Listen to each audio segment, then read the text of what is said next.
नशा करना है तो खुद से प्यार करने का नशा करो। लोग कई तरह के नशा करते हैं। कुछ लोग कुछ खा के या पी के, जैसे शराब, कोकीन, गांजा इत्यादि का सेवन करके नशा करते हैं। कुछ लोगों को दूसरों की बुराई करने या कमियां निकालने का नशा होता है, तो कुछ व्यक्ति में दूसरों से प्यार पाने का नशा होता है। वे चाहते हैं कि लोग उन्हें चाहे, उनकी इज्जत करें। अगर आप में नशा करने की आदत है तो आप खुद से प्यार करने का नशा क्यों नहीं करते हैं? खुद से प्यार करने का नशा बहुत शानदार होता है।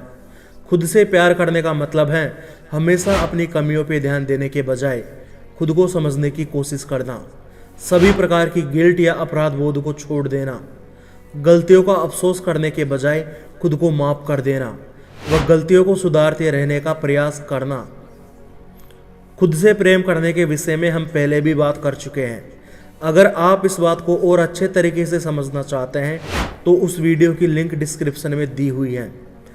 अब स्वयं से प्रेम करने की बात को और गहराई से समझते हैं। जैसे कि आपने अपना लक्ष्य प्राप्त करने के लिए कोई योजना बनाई।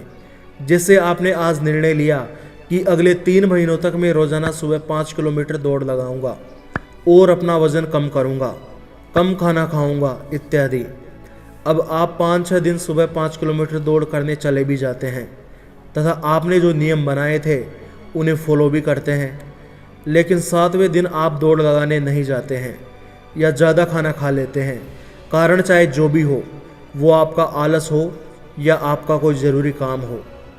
आप आलस की वजह से या किसी और वजह से अपनी बनाई योजना के हिसाब से काम नहीं कर पाते हैं तो आप खुद को दोष देने लग जाते हैं, खुद के प्रति हीन महसूस करने लग जाते हैं। लेकिन ऐसा करना ठीक नहीं है, क्योंकि इस तरीके से आप अपनी बनाई योजना के हिसाब से ज़्यादा दिन नहीं चल पाओगे। यह मैं मेरे हिसाब से कह रहा हूँ, आपका मत कुछ और हो सकता है। मैं YouTube पे एक दिन मोटिवेशनल वीडियोस देख रहा था। तभी एक वीडियो में मोटिवेशनल स्पीकर यह कह रहा था कि सफल होना है तो खुद को पनिशमेंट दो, खुद को हर गलती के लिए दंडित करो। मैं यह नहीं कह रहा कि उन्होंने कुछ गलत कहा है। उन्होंने ये बात कही है तो अपने अनुभव के आधार पर ही कही होगी, लेकिन मुझे लगता है कि यह दंड देने का तरीका केवल उन लोगों के लिए होना चाहिए जो प्रेम की भाषा नहीं समझते हैं।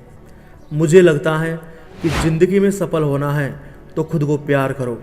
खुद को हर गलती के लिए दंड दो या ना दो वो आपकी मर्जी, लेकिन खुद को हर बेहतर काम करने पर पुरस्कार जरूर दो। आप 5-6 दिन तो दौड़ करने चले गए, 7वें दिन आप दौड़ करने नहीं जा पाए, तो खुद को उस एक दिन की गलती के लिए दंड देना उचित है या खुद को उन 5-6 दिनों के लिए पुरस्कार देकर खुद को मोटिवेट करना उचित है? मेरे हिसाब से दूसरा वाला ऑप्शन बेस्ट है, क्योंकि मुझे लगता है कि खुद को दंड देकर खुद से कोई काम करवाना उस ड्राइवर के समान है जिसकी गाड़ी में फ्यूल नहीं है तथा जो गाड़ी को धक्का मारकर अपने गंतव्य तक लेके जाता है, लेकिन गाड़ी को आप धक्के कहाँ तक दोगे? लेकिन खुद को प्यार से समझाना, खुद की अच्छाइयों के लिए खुद को पुरस्कार देकर खुद को मोटिवेट करना उस ड्राइवर के समान है जिसकी गाड़ी में फ्यूल है तथा जो गाड़ी को धक्के देने के बजाय चलाकर अपने गंतव्य तक लेके जाता है। आप जो काम दंड देकर खुद से करवाते हैं, मुझे लगता है कि आप वो काम खुद से प्रेम करके, खुद को समझ के ज़्यादा बेहतर तरीके से करवा सकते हैं। आपकी क्या राय है, मुझे कमेंट करके ज़रूर बताना। दूसरों की प्रगति को देखकर खुद में हीन भावनाएं मत भरिए, बल्कि दूसरों की प्रगति से सीखकर खुद को आगे बढ़ाने का प्रयास करें। स्वयं को बात बात पे कोसना बंद कर दीजिए। हम में से अधिकतर लोग स्वयं को बात बात पे कोसने लग जाते हैं। हम सोचते हैं कि वो हमसे आगे हैं, वो हमसे ज़्यादा पैसे कमाता है, मैं तो किसी काम का नहीं हूँ, मैं तो आलसी हूँ इत्यादि। लेकिन बार बार खुद की बुराई करके आप प्रगति के मार्ग पर नहीं चलते हैं। मैंने ये बात पहले भी बताई है कि जिस व्यक्ति ने बात बात पर खुद की आलोचना करना शुरू कर दिया है, समझो उसने खुद के विनाश की प्रक्रिया शुरू कर दी है। स्वयं से प्यार करने के अर्थ को और गहराई से समझते हैं। माना आपके किसी दोस्त ने आपको धोखा दे दिया है, तो आपके लिए क्या सही होगा? बार बार उस बात को याद करके खुद को दुख पहुंचाना या बदले की भावना में परेशान होना, और दूसरा जो हुआ उसे स्वीकार करना, उससे सीख लेकर आगे बढ़ना। बार बार उस बात को याद करने के बजाय उसे माफ़ करके बात को ख़त्म कर देना। देखो, मैं आपको यहाँ पे क्षमाशीलता का उपदेश नहीं दे रहा हूँ। आप किसी को माफ़ करें या ना करें, यह आपका पर्सनल मामला है। लेकिन धोखा किसी दूसरे व्यक्ति ने आपको दिया है, लेकिन बार बार उस बात को सोचकर आप खुद को कष्ट क्यों दे रहे हो?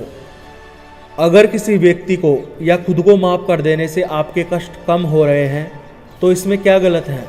निश्चित रूप से आपको ऐसा करना चाहिए। आपको खुद को भी माफ़ कर देना चाहिए और दूसरों को भी माफ़ कर देना चाहिए। जब लोग आपको धोखा दें, आपका नुकसान करें, तो खुद से प्रेम करना शुरू करें। यानी कि अपने समय को दूसरों से बदला लेकर उन्हें नीचा गिराने के बजाय अपने समय को अपना भला करने में, खुद की प्रगति करने में, खुद को और बेहतर बनाने में लगाए। आपको किसी ने धोखा दिया है तो इस बात को समझो कि धोखा दिया जा चुका है। तो अब आप ही बताओ, आपके लिए क्या सही होगा? खुद को बदले की व ईर्ष्या की नफरत में जलाना या खुद की प्रगति करके धोखे का जवाब देना? मुझे लगता है कि खुद की प्रगति करके धोखे का जवाब देना बेटर ऑप्शन है। और अब सबसे महत्वपूर्ण बात, स्वयं से प्रेम करने का मतलब यह नहीं है कि आप खुद को पीड़ितों की तरह महसूस करें या खुद को कष्टों से घिरा हुआ दुखी इंसान समझकर खुद को कमज़ोरों की तरह खुद को देखें, बल्कि इससे मेरा मतलब है कि आप परिस्थिति को जैसी है वैसे स्वीकार करें। बात बात पर खुद को दोष देने के बजाय खुद को मोटिवेट करें ताकि आप एक जिम्मेदार व्यक्ति बन सकें। तो मिलते हैं नेक्स्ट वीडियो में एक और शानदार ज्ञान के साथ में।